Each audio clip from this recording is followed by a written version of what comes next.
The image you're looking at is what I refer to as the solution to our deep problems as individuals and as a society.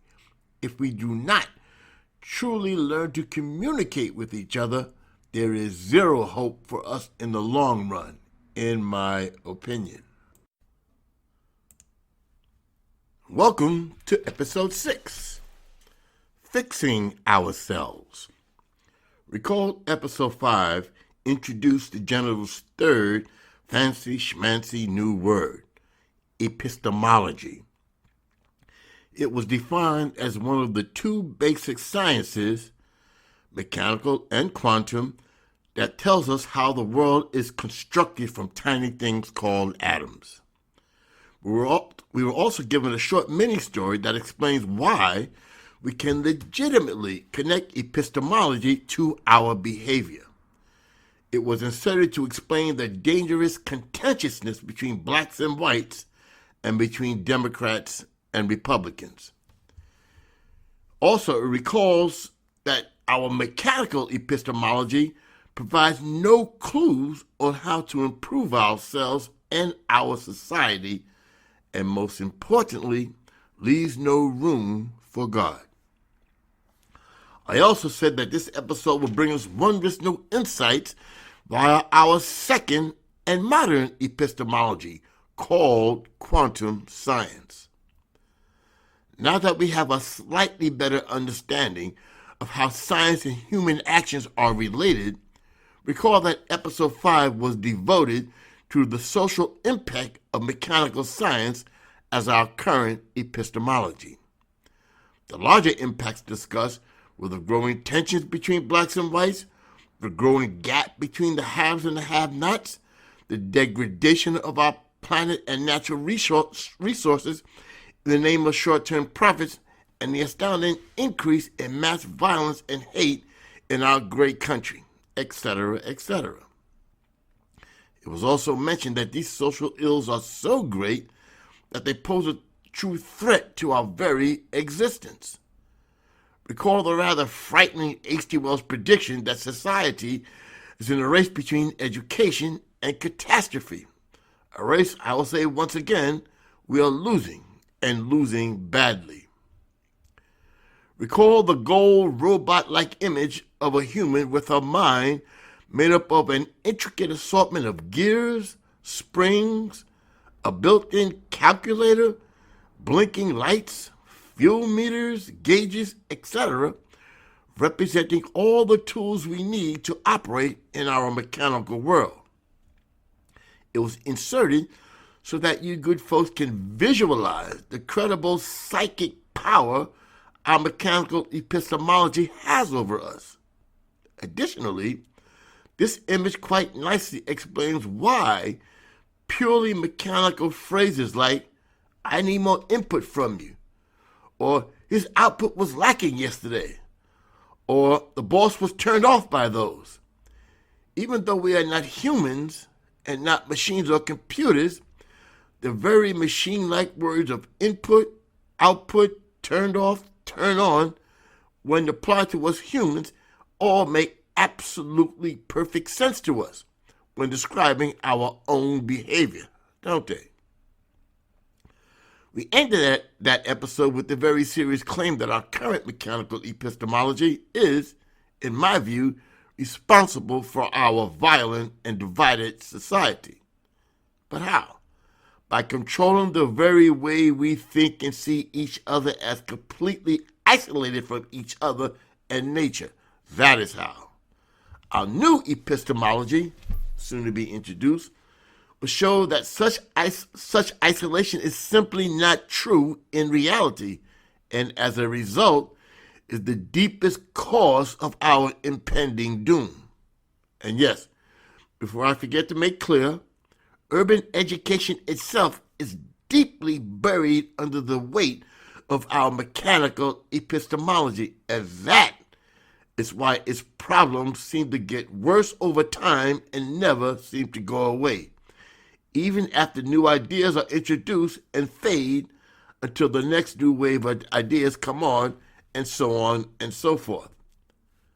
For those of you who may be academically proficient and want and deserve a better explanation of this critical claim about urban education, my book, The Totten Bank, Foundations for a New Vision of Urban Education, explains this in significant detail, the deep connections between our mechanical epistemology and social ills like racism, division, profit maximization, and all their dishonorable cousins like sexism and discrimination. The bottom line is that all these terms end up fully supporting the idea of social exclusion. In simple words, because of our mechanical epistemology, some people are given a smooth, unimpeded ride to success, but most are not, with people of color largely among those who often are not allowed in to become successful in our highly material world, regardless of whatever God-given gift they may have, which of course is the saddest part of all of this. After some admittedly difficult points, we have concluded exactly what is wrong with us: our deep belief in an outdated epistemology. Now, how can we fix this state that we are in? So, welcome again to episode 6, Fixing Ourselves. This radical new epistemology I am about to introduce also explains how the world is built up from atoms. It is called quantum science. You will soon see it is very, very, very different from mechanical science. The differences, as I believe you will agree, are as stark as day versus night. But before I begin the introduction to quantum science, yet another prediction that fits our story perfectly. Around the same time as Dalton's billiard board atoms model gained global acceptance, which is of course our mechanical epistemology, a famous mathematician and historian named Henry Adams, back in 1904, made the following observation and prediction that is the centerpiece of my entire book. He said, and I quote him exactly, "Of our future society, it will require a new social mind that must enter a new phase subject to new laws. To do that," he argued, "society would need to jump," to use his exact term, "to something new and different.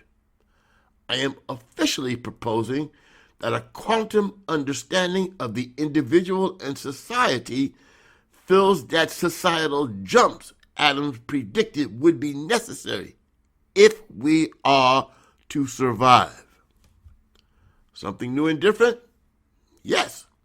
I'm aching to introduce you good folks to something that is going to come across as close to insane to most of you.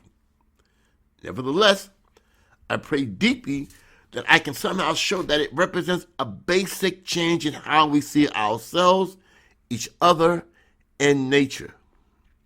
And much more importantly, our new epistemology is aligned with the Word of God. It actually encourages prayer. Brace yourself, folks. It's going to be wild, I promise. This is taken from my book, The Totten Bank, Foundations for a New Vision of Urban Education. By now, I'm certain you good folks know how much I love to tell stories, to explain difficult stuff, and sometimes just to entertain a bit. With that, to introduce you to our new epistemology based on our second science, known as quantum science, I will insert a very funny story taken from my book. It is by our brilliant physicist Dana Zohar of Harvard. She called it The Quantum Hussy. It's from her incredible book, The Quantum Society, Mind, Physics, and a New Social Vision. I took the liberty of urbanizing it a bit, for lack of a better term, mostly for easier understanding and some added entertainment. Okay, here we go. Question. What makes quantum science, our new epistemology, so different from mechanical science, our current epistemology? Answer. The difference can be found in this rather bizarre and funny short story. Here it is. Consider the case of an attractive, homeschooled young girl living in total seclusion with her very strict parents in an urban community. She was allowed to watch TV since she was very young, and for years she was impacted by an untold number of romantic endeavors she saw on the TV screen. Finally, on her 18th birthday, her parents allowed her to date for the very first time. As an attractive young woman, she finds herself overexcited when confronted by offers of marriage from several brothers in the neighborhood. A whole new world of romantic possibilities has suddenly opened up for her, and she naturally wants to explore her greatest potential for a happy marriage to the man of her dreams.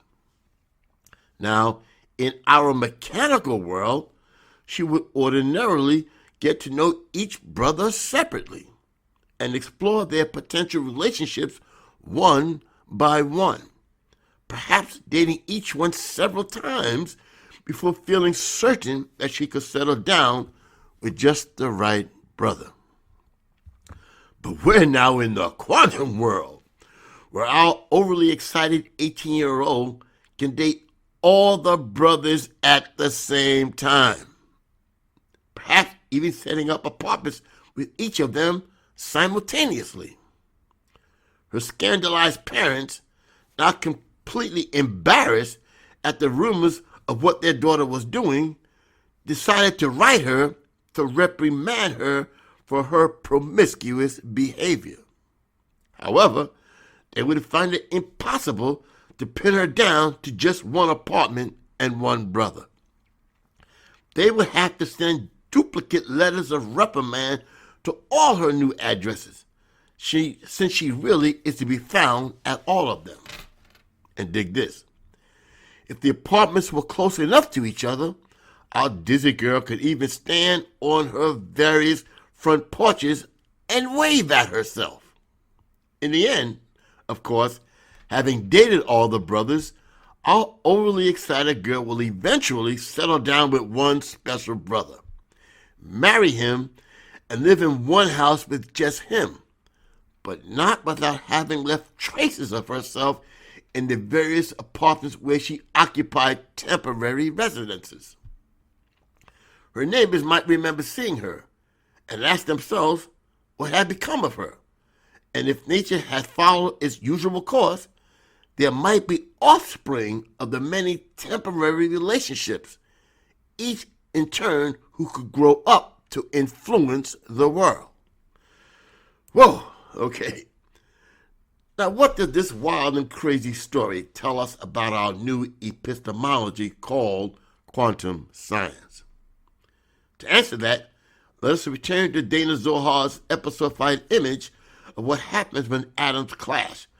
This time we will focus on the bottom half, where she tells us, when quantum systems meet, their wave aspects overlap and they combine to become a new system. Now I will spare all you good folks with a lot of boring details on what a quantum system really means, as that would only serve to get us off track with our purpose. I will instead insert a new image that more accurately reflects what atoms look like in comparison to our mechanical atomic billiard ball model that I claim is the root of our deep social problems. As you can see for yourself, our new modern atoms are not billiard balls that collide and bounce off each other.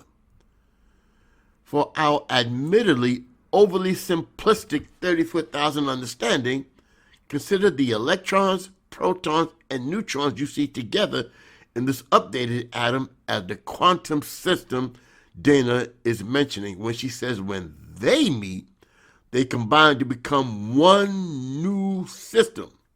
See that last image on the right.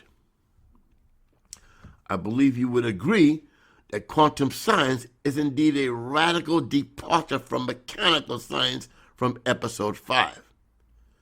Anyone out there beginning to see where I'm going with all this? Fact is, there are two ways of looking at reality. One is called mechanical, the other quantum. The famous ancient Greek philosopher Democritus is primarily remembered today for his formulation of an atomic theory of the universe.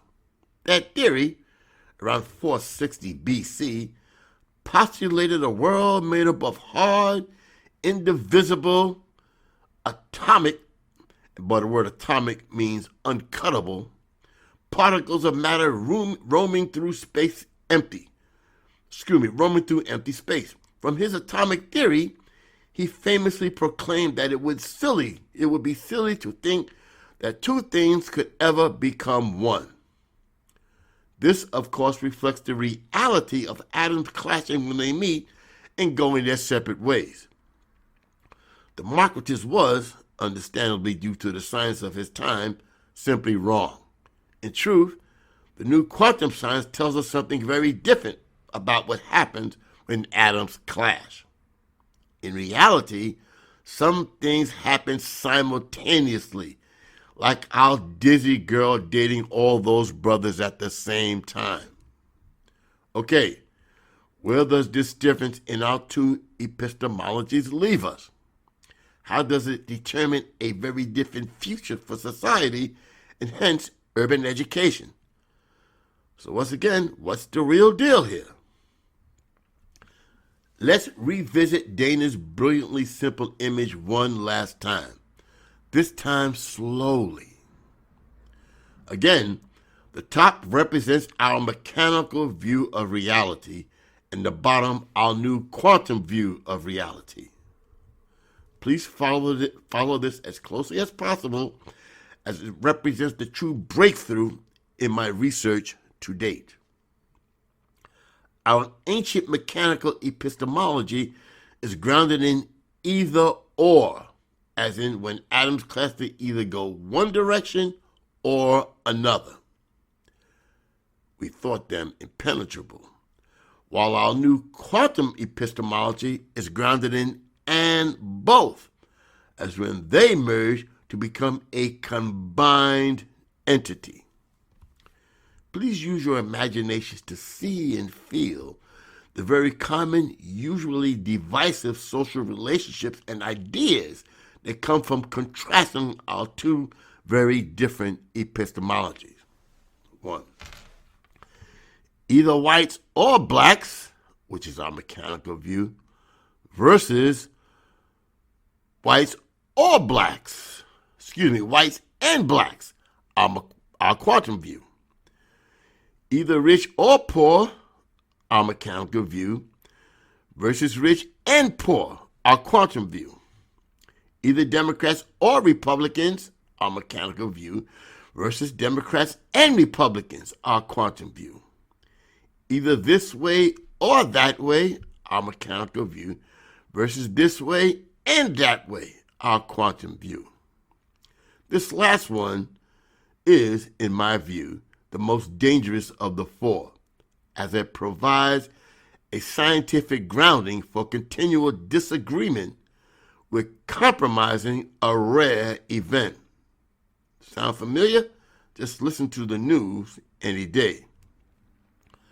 Whatever it's worth, I actually pray hard that the contents from this specific episode, which represents the ultimate breakthrough in my own research effort, somehow comes across to you good folks as rational and sober, where you can, of course, then disagree or agree. Now, a general may be many things, but I ain't no dummy. So given my own considerable limitations, to explain this very difficult stuff to so that so many understand it has very slim chance at best of success. I am painfully aware of this. Yet, I will forge ahead. I will forge ahead with these new connections between science and faith as if I have a degree of certainty that doing so makes sense. And if I may be so bold to say, is desperately needed in these violent and fragile times, both here and abroad. Okay, let's wind down. Let's recall one last time our three fancy schmancy new terms. Neoliberalism, the thinking used by the elites to guarantee their future wealth. It is not to be underestimated, as it is the main socioeconomic force of acceleration in our society today. The critical danger is that our current pace of change and degradation of our planet is unsustainable. Unless we change the way we think, I cannot see us surviving past the year 2100, a mere 80 years from this writing. Recall the two lines from my play. We are all like captive passengers, firmly buckled down in a runaway train that is on the express track heading south. We know who the engineer of that train is. Then we have curriculum, what we teach our kids, and more importantly, why. It is the main tool of neoliberalism to ensure capitalism's survival over time by developing humans with the strong desire and ability to be maximum consumers. It is the most fundamental tool used by any society for its continuance. The third was epistemology, one of the two sciences, mechanical and quantum, that explains how we understand ourselves, each other, and nature. Remember, it is from our epistemology that we find the very deepest things we believe in, even if subconsciously, that guide our behavior towards each other. As examples, from our mechanical epistemology, we deeply believe that each of us is completely separate from each other in reality. Feelings of loneliness, isolation, depression, desperation, anger, hatred, etc.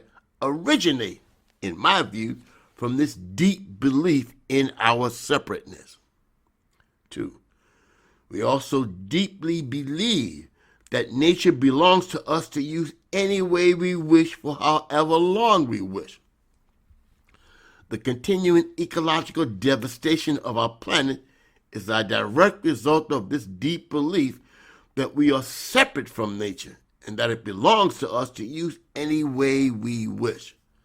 The reality is that because everything in the universe is connected, if we harm nature, we harm ourselves. 3. We also deeply believe that our faith tells us that God is on our side, not the other side.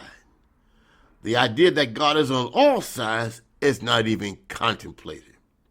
This may be by far the most dangerous of the false beliefs and outcomes of our mechanical epistemology. Remember 9/11?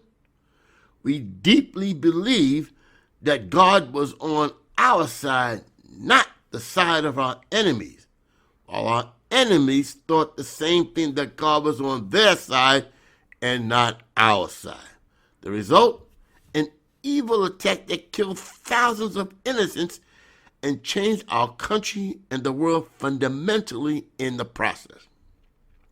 In short, these incredibly dangerous deep beliefs come from our mechanical epistemology and will lead to our doom unless we learn to see reality differently.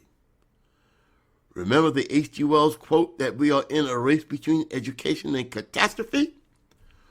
Or my other favorite prediction of Henry Adams, who said that unless we develop a new social mind, we will not survive. both predictions are correct. With all this, the final statement of our mechanical epistemology is my way or the highway. To add fuel to this, consider the dangerous paralysis of our current government, where Democrats and Republicans seem to hate each other with a special venom now, while our great country slides into a chaotic drama of gutter politics. Many will agree with me that we are facing a potential collapse of the very idea of democracy, as shocking as that may sound. Well, I am suggesting a cause. We deeply believe in an outdated epistemology. Okay, let's take a look at a new and very different set of deep beliefs offered to us by our quantum epistemology. First, we need to revisit the old and modern look of two atoms. We can see from this image that the billiard ball model we deeply believed in for centuries, until the electron microscope came along, is incorrect, inasmuch as atoms are in fact not solid and impenetrable like billiard balls. Dana Zohar refers to these modern images on the left and bottom half as two quantum systems, and when they meet, instead of clashing and going in different directions the way billiard balls will do, they now merge to become one new combined quantum system. While this merging image is a tremendous oversimplification specifically meant for non-physicists like me, and my guess is most of you, I think it beautifully represents a major aspect of reality that we need to use to develop new understandings and sensitivities about our society, ourselves, each other, and nature. To my mind, this is the most fundamental aspect of reality that has hidden messages of how to save ourselves from a catastrophe of our own doing. Thus, the final statement of our quantum epistemology is this: everything in the universe is connected. Okay, let's wind down now and get ready for our final episode and podcast conclusion. From episode 1, the general has been about ideas that are admittedly a bit difficult to grasp for some. I am painfully aware of that and sincerely apologize, as it was unfortunately absolutely necessary, at least to my mind. I tried my best to break them down, for lack of a better term, so that those in the general public that do not have a college degree can still understand much of the main points and hopefully get some value from it. Our final episode will be far less challenging and represents the practical outcome of all this faith, science, and philosophy I pounded you good folks with for some time now. To those of you who have braved your way through the entire podcast, my sincerest thanks, and I pray that you got something out of it.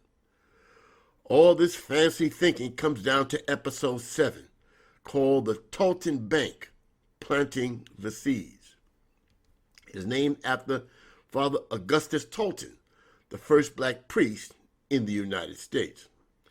It is a radical new model of urban education that uses the creation power of capital to fund a very different education that does not require permission to educate our kids the way we believe they should be. Well, we will use this unique opportunity to educate our kids and their parents to be active citizens that do their part to help make this a better world that will be more pleasing to God. As a side note, this radical new model is based on an analysis of the nature and power of capital, a subject I intentionally decided to leave out of this podcast, as I thought I pounded you good folks with enough fancy schmancy philosophy. For those readers interested in this illuminating discussion on the nature and power of capital, please contact me on my site for a free link to my dissertation for a very detailed discussion. Our final episode is up next. It's called The Totem Bank, Planting the Seeds. Blessings until then.